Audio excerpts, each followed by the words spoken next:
por que essa realidade aqui exige que a gente chegue perto desse Deus para ter uma vida boa aqui?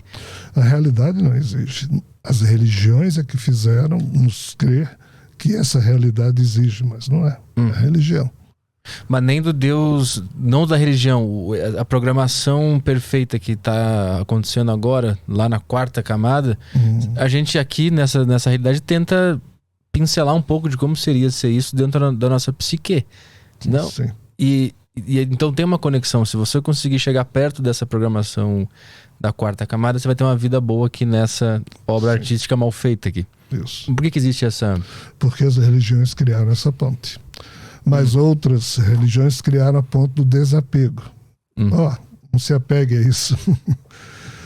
Em sânscrito tem um conceito chamado abhaya, que significa o quê? Haja sem esperar a consequência. É o verdadeiro destemor. É quando nós humanos, quando vamos agir, a gente se pergunta, eu vou me expor? O que é que eu vou ganhar com isso? Eu vou me ferrar, é melhor não fazer nada. Abhaya é um conceito, na verdade, ambanhã, é um conceito sânscrito filosófico que diz, ei, ser humano, haja, sem esperar, ainda que haja um preço a ser pago pela sua ousadia, né? E esse preço nos afasta dessa questão do niilismo, que é, não, a vida humana é isso mesmo, se resigne, mas quando você morrer lá no céu você vai... Então, isso aqui criou no nosso subconsciente e no próprio genoma um vício pelo sentimento de religiosidade de que tem alguém tomando conta da gente e que vai nos levar para o bem bom. Né? Então, assim, não penso, isso é só uma hipótese, então, não penso que esse Deus imanente, esse Deus transcendente, essa figura, ele não se preocupa. Assim, Nietzsche dizia, eu desconfio muito desse Deus bíblico, que o cara quer ser louvado e amado o tempo todo, isso revela um problema psicológico. Sim. E não necessariamente. Então, assim, esses deuses que querem ser amados, né, eu critico todos, né, o último deles que surgiu foi Krishna, que, entre aspas, oferta a devoção dele como sendo a garantia para os hindus e para quem o segue de que ele cuidará deles em vida e na morte. Respeito. Mas o que é que acontece com os protocolos mentais de alguém que passa o dia inteiro cantando para Krishna, repetindo o mantra Hare Krishna, ou rezando o terço, ou se voltando para Meca 5 vezes. Então, assim, nós estamos transferindo o tempo inteiro para esses seres responsabilidades que nos são próprias. E enquanto isso, o que é que está havendo aqui, cara? Ano 2007, as colmeias começaram a colapsar. Quando as colmeias começaram a colapsar, os donos do agronegócio mundial foram os únicos que se preocuparam. Por quê? Porque a polinização que as abelhas fazem é responsável por boa parte da produção agrícola mundial. E tentaram, de toda forma, contratar cientistas para que alguém explicasse o que é que estava vendo. 5 anos depois, ninguém sabia de nada. Ninguém sabia responder. Para não ficar feio, os cientistas que receberam milhões e milhões de dólares para estudar isso terminaram dizendo alguma coisa. Disseram que não é só uma causa, são várias, mas aí chamaram de estresse extremo. Tem que chamar de alguma coisa.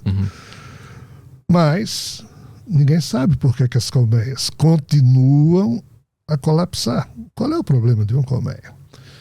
Colmeia é uma das produções biológicas mais perfeitas que existem na natureza. Uma abelha, que em tese não é para voar, segundo a aerodinâmica, o corpo de uma abelha não era para voar, nem com as asas que ela tem.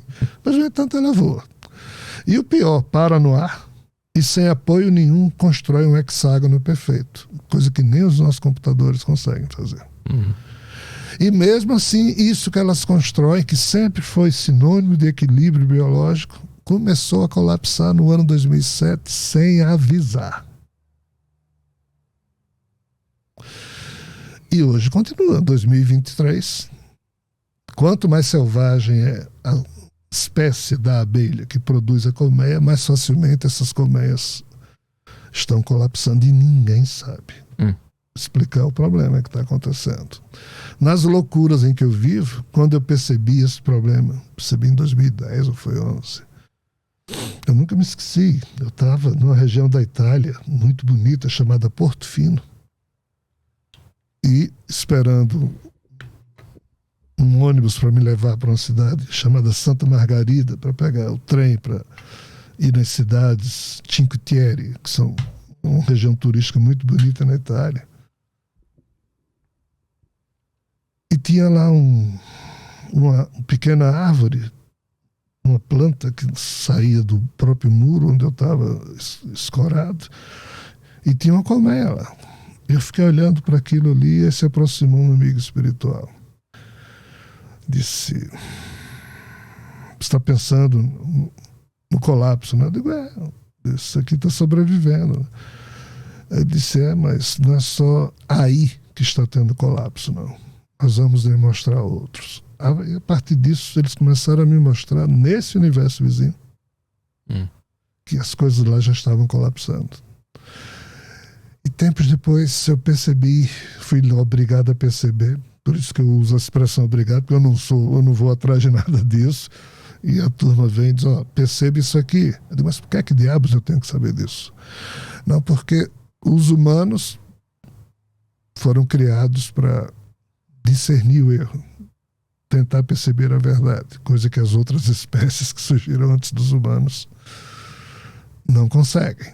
Então essas espécies até têm informações que os humanos não têm, mas eles não sabem compreender o que se passa, mesmo as extremamente evoluídas no campo da tecnologia. Só que os humanos, qualquer ser humano que caia de paraquedas em qualquer lugar dessa criação ou de onde for, ele vai tentar entender o que está vendo com ele. Essa tentativa de tentar entender parece que é única, só quem tem isso é o ser humano. Independente do grau de humanidade que esse ser humano tenha. Mas o mais evoluído dos Anunnakis, dos sirianos, aí bota a raça extraterrestre que quiser, nenhum deles tem essa vontade de querer entender as coisas. Nós humanos temos. Então, assim, hoje em dia está colapsando sistemas em todos os níveis dessas matrixes que compõem uma só matrix, que é a criação defeituosa. O que implica dizer que nós estamos vivendo um momento muito complicado. Mas está tudo bem com a humanidade. A humanidade não colapsa. A humanidade não é uma colmeia. A nossa colmeia chama-se planeta Terra. Não vai colapsar assim de uma hora para outra, mas coisas estranhas estão acontecendo. Dia 16 de junho do mês passado, a pulsação do planeta Terra, a ressonância Schumann, parou. Ela pulsa a 7,3 Hz, né? Vai até 13 às vezes, mas é igual a pressão que a gente tira do nosso corpo, né?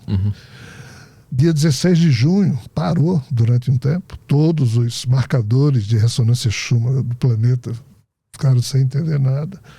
Aí voltou, só que voltou num pico de 190. É como se a pressão sanguínea do nosso corpo passasse de 12, 13,8 para 49. Sim. Teve um ataque de ansiedade o planeta. Teve. Hipertensão. O núcleo do planeta Terra está com comportamento anômalo. Problemas ambientais. Não, mas as colmeias colapsaram assim. Nós humanos não vamos colapsar assim. Ou vamos, se a gente se explodir, nos autodestruirmos nuclearmente falando. Mas o que está em curso é uma desumanização da humanidade, se as informações que eu coleciono estiverem corretas.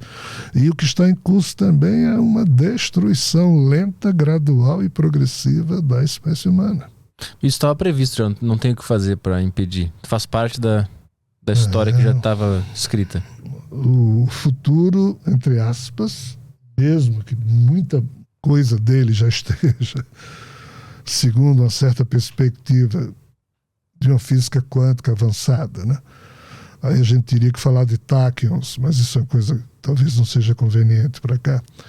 mesmo que haja um futuro escrito, mas esse futuro ele pode estar escrito em termos de linhas gerais e temas centrais. Mas há um quê de acaso, ou muito de incerteza, pegando aí Heisenberg. Essa criação foi tão esculhambada que não dá nem para medir com certeza onde é que um elétron pode estar. Então, tomando carona e extrapolando as equações, a incerteza de Heisenberg, existe o acaso. E nesse acaso aqui, um ser humano, um ser qualquer, pode iniciar um vórtice, um processo que interfira muito e muito fortemente naquilo que está pré-determinado. As profecias, elas predispõem, mas não necessariamente impõem. Mas há uma predisposição. Nós humanos não sabemos lidar com isso. Nem os cientistas, nem os religiosos, nem filósofos, ninguém sabe.